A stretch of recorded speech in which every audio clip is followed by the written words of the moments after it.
And it goes a little something like.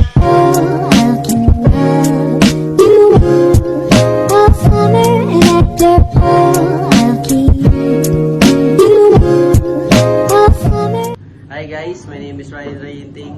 And my name is Luis Marco Diaz. Today we are going to share with you some of the uncommon words in Filipino together with its definition and example.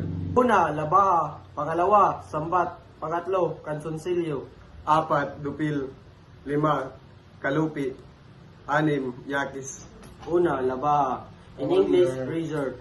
It is a keen-edged cutting instrument for shaving or cutting hair.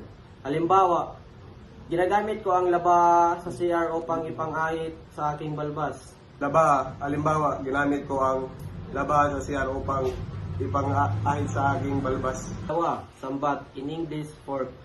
It is a common food used in eating that usually has 3 or 4 stiff metal points attached to a handle. Halimbawa, mas madaling kumain kung may hawak na sambat. Sambat, halimbawa, mas madaling kumain kung may hawak na sambat. Matlo, kansunsilyo.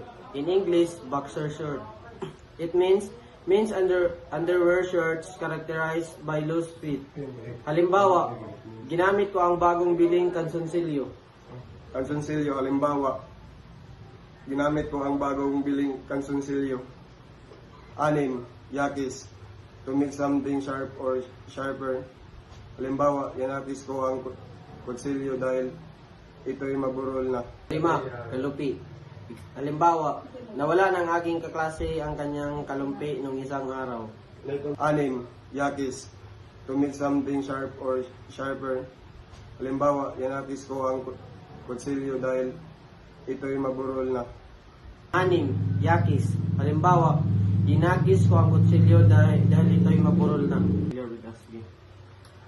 So, these are the uncommon words that we found and unfamiliar with us. Hope you learned something from us and may you use these words in your future conversation.